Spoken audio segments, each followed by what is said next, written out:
ప్రభునందు ప్రియులారా, ప్రభువైన యేసుక్రీస్తు నామంలో మీకు శుభములు, వందనాలు తెలియజేస్తా ఉన్నాను. కొద్ది నిమిషాలు మనం దేవుని వాక్యాన్ని ధ్యానించుకుందాము. 2 తిమోతిలకు రాసిన పత్రిక 4వ అధ్యాయము 2వ వచనమును మనం చదువుకుందాం. వాక్యమును ప్రకటించుము, సమయమందును అసమయమందును ప్రయాసపడుము. ప్రభునందు ప్రియులారా, మరి ప్రభువైన యేసుక్రీస్తు నామంలో మీకు శుభములు తెలియజేస్తా ఉన్నాను. పైన వాక్యాన్ని మనం గమనించినట్లయితే సమయమందును అసమయమందును మనం దేవుని వాక్యాన్ని ప్రకటించాలి. మరి ఈ లోకంలో చూసినట్లయితే ఎంతో సమయాన్ని మనము వ్యర్థం చేస్తూ ఉంటాం. ఇప్పుడున్న ఈ టైంలో మనం చూసుకున్నట్లయితే అనేకమైన మరి వ్యక్తుల జీవితాలలోకి ఒక సెల్ ఫోన్ అనేది సాతాను ప్రవేశపెట్టాడు. అది ఎంతవరకు ప్రయోజనకరంగా ఉందో అంతకంటే మించి అది ప్రమాదకరంగా ఉన్నది. వ్యక్తి యొక్క జీవితాన్ని మరి ఆ సెల్ ఫోను వ్యక్తి యొక్క సమయాన్ని అది దొంగిలిస్తూ ఉన్నది. అనేక మంది ఎప్పుడు చూసినా సెల్ ఫోన్లో టైం గడపడం మనం గమనిస్తూ ఉంటాం. సమయాన్ని అది దొంగిలిస్తూ ఉన్నది ప్రియులారా. అయితే దేవుడు అంటా ఉన్నాడు, సమయమును పోనీయక సద్వినియోగం చేసుకోమని అంటా ఉన్నాడు. సమయమందును అసమయమందును వాక్యమును ప్రకటించమంటా ఉన్నాడు. మరి ఈ లోకంలో చూసినట్లయితే సువార్తను మరి ప్రకటించడానికి మరి ఎంతో మంది ప్రయత్నాలు చేస్తూ ఉన్నారు. అనేకులు టీవీల ద్వారా, యూట్యూబ్ ద్వారా అనేకులు సువార్తను ప్రకటిస్తూ ఉన్నారు. గ్రామాల్లో వీధులకు వెళ్ళి ప్రకటిస్తూ ఉన్నారు. అయితే ఈ మధ్య కాలంలో సువార్తను ప్రకటించడానికి అనేకమైన ఆటంకాలు ఎదురవుతూ ఉన్నాయి. సువార్త ప్రకటించే వారిపైన మరి దాడులు చేస్తూ ఉన్నారు. సువార్త ప్రకటించడానికే మరి బయటికి వెళ్ళాలంటే అనేక మందికి భయము మరి కలుగుతూ ఉన్నది. సాతాను దాడికి దిగుతూ ఉన్నది. ప్రభునందు ప్రియులారా, మరి ఏ విధంగా మనం సువార్తను ప్రకటించగలం? ఏ విధంగా నశించిపోతున్న వారిని మనము రక్షించగలము? దేవుడు మరి సమయం లేకుండా మరి ఉన్న సమయాన్ని దేవుని కొరకు మరి కేటాయించాలని వాక్యం సెలవిస్తా ఉన్నది. ప్రియులారా, మరి పౌలు జీవితాన్ని మనము చూసినట్లయితే పౌలు 1 కొరింథీయులకు రాసిన పత్రిక 9వ అధ్యాయం 16వ వచనంలో సువార్తను ప్రకటించే భారం నా మీద మోపబడి ఉన్నది, సువార్తను ప్రకటింపకపోతే నాకు శ్రమ అంటా ఉన్నాడు. ప్రియులారా, మరి పౌలు జీవితంలో మరి సువార్తను ప్రకటింపవలసిన భారం నా మీద మోపబడి ఉన్నదని పౌలు అంటా ఉన్నాడు. మరి సువార్తను ప్రకటిస్తే నాకు జీతం, సువార్తను ప్రకటింపబడకపోతే నాకు జీతం ఉండదు. మరి సువార్తను ప్రకటింపబడకపోతే నాకు శ్రమ అని పౌలు అంటా ఉన్నాడు. మరి పౌలు ప్రకటించుట మరి మానుకోలేదు. ఎన్ని కష్టాలు వచ్చినా, ఎన్ని కన్నీళ్ళు, వ్యాధులు, బాధలు వచ్చినా కూడా పౌలు తన జీవితాన్ని యేసు ప్రభువుకి తన జీవితాన్ని మరి అంకితం చేశాడు. పౌలు అంత ధైర్యంగా సువార్త ప్రకటించగల కారణం ఏంటంటే పౌలు నా జీవితం దేవుని కొరకే, బ్రతుకుట క్రీస్తే, చావైతే నాకు లాభమే అనే ఒక గొప్ప స్టేట్మెంట్ ఇచ్చాడు. అంటే చావును క్రీస్తు కొరకు మరి పణంగా పెట్టాడు. సువార్త చెప్పేటప్పుడు ఎవరైనా చంపేస్తే క్రీస్తు కొరకే నేను చచ్చిపోతా, బ్రతుకుతే కూడా క్రీస్తు కొరకే నేను బ్రతుకుతా అని సువార్తను ప్రకటించకుండా ఆయన వెనుదిరగలేదు. సువార్త మరి ప్రకటించే విషయంలో మరి ఎన్నో ఆటంకాలు, ఎన్నో మరి బంధకాలు మరి మనల్ని చుట్టుముడుతూ ఉన్నాయి. సువార్తను ప్రకటించకపోతే మరి ప్రజలు నరకానికి వెళ్ళిపోతూ ఉంటారు. ప్రియులారా, మరి సువార్తను ప్రకటించే భారము ప్రతి ఒక్క క్రైస్తవుని పైన ఉన్నది. పౌలు అంటా ఉన్నాడు, అపొస్తలుల కార్యము 20వ అధ్యాయము 22వ వచనంలో మనం చూస్తే, ఇదిగో నేను యెరూషలేము వెళ్ళుచున్నాను, బంధకములు శ్రమలు నా కొరకు కాచుకొని ఉన్నవని పరిశుద్ధాత్మ దేవుడు ప్రతి పట్టణంలో సాక్ష్యం ఇస్తాడు. పౌలు ఆత్మ ద్వారా బంధింపబడ్డారంట. దేని కొరకు అంటే పౌలు ఎక్కడికి వెళ్ళినా బంధకములు, శ్రమలు పౌలు కొరకు కాచుకొని ఉన్నాయి.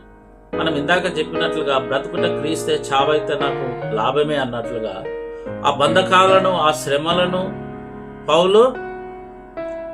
పౌలును ఆపలేదు. పౌలు వాటిని చూసి భయపడటం లేదు. ఎందుకంటే సువార్తను ప్రకటించడే అతని యొక్క ధ్యేయం కాబట్టి యేసు ప్రభువును చూస్తూ అతను ముందుకు వెళ్తా ఉన్నాడు. ఎందుకంటే 24వ వచనంలో మనం చూస్తే, ఈ కృపా సువార్తను గూర్చి సాక్ష్యమిచ్చుటకు నా పరుగును నేను ప్రభు అయిన యేసు వలన పొందిన పరిచర్యను తుదముట్టించవలన నా ప్రాణము నాకెంత మాత్రం ప్రియముగా ఎంచుకుంటలేదంటా ఉన్నాడు. కృపా సువార్త, ఈ సువార్త అందించుట కొరకు నా ప్రాణం పోయినా సరే పర్వాలేదు, కానీ ఈ సువార్త మాత్రము ప్రకటించబడాలి. ఈ సువార్త ప్రకటించడం ద్వారా అనేకులు రక్షణ పొందుతారు. కాబట్టి నేను సువార్త ప్రకటించడం మాత్రము మానను అని పౌలు చెప్తా ఉన్నాడు.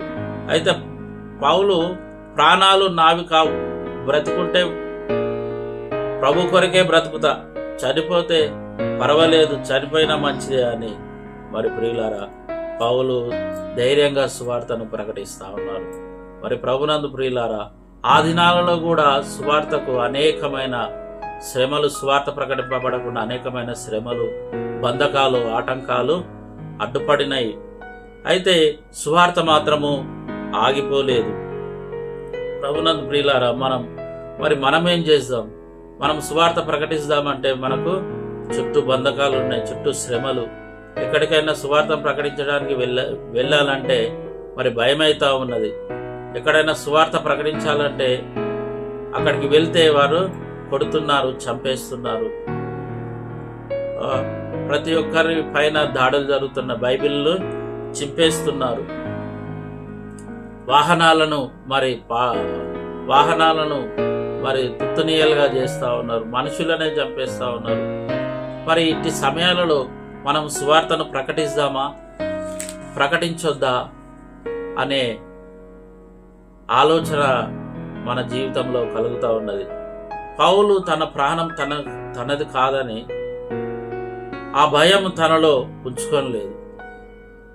కాబట్టి ధైర్యంగా సువార్తను ప్రకటించగలుగుతా ఉన్నాడు. యోహాను సువార్త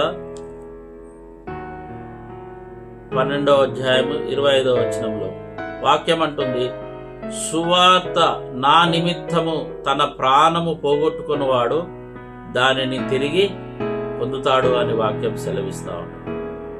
దేవుని సువార్త కోసం ఎవడైతే తన ప్రాణాన్ని పోగొట్టుకుంటాడో వాడు పొందుకుంటారు. క్రీస్తు కొరకు ప్రాణం పెట్టిన వారు ఎంతో మంది ఉన్నారు. క్రీస్తు కొరకు తమ ప్రాణాలని పెట్టి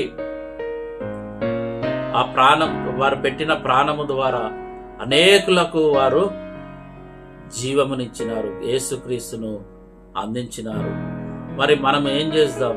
మరి స్వార్థ కొరకు మనము ప్రాణం పెట్టుదామా? లేఖనం అంటున్నది, స్వార్థ కొరకు తన ప్రాణమును పెట్టువాడు తన ప్రాణమును మరలా బ్రతికించుకొనునని మరి వాక్యం సెలవిస్తా ఉన్న అపొస్తలుల కార్యము 7వ అధ్యాయం మనం గమనించినట్లయితే, స్టెఫెనుని విధవరాన్ల యొక్క పరిచర్య కొరకు మరి ఏర్పరచుకున్నారు.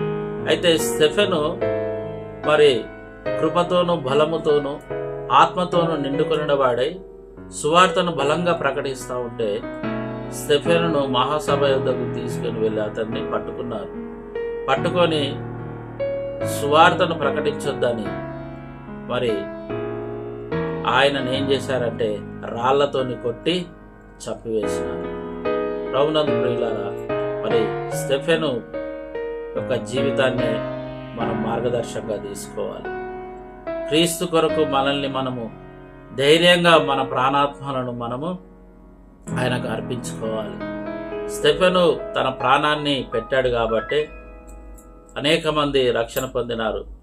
అప్పుడు గొప్ప హింస కలిగింది. 8వ అధ్యాయంలో చూస్తే యెరూషలేములో ఆ కాలమందు యెరూషలేములో సంఘమునకు గొప్ప హింస కలిగినందున అనేకులు చెదిరిపోయారు. గొప్ప హింస కలిగి చెదిరిపోయారు, కానీ చెదిరిపోయి సువార్తను ప్రకటించినారు.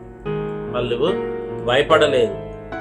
ప్రభునందు ప్రియులారా, మరి ఈ దినాల్లో కూడా ఎన్నో శ్రమలు, మరి ఎన్నో బంధకాలు మనల్ని చుట్టుకొని ఉంటున్నాయి. మరి నీ జీవితము, నా జీవితము, మన వ్యక్తిగత జీవితంలో దేవుని కొరకు మనం ఏం నిర్ణయం తీసుకుందాం? సువార్తను ప్రకటిద్దామా, ఆపేద్దామా?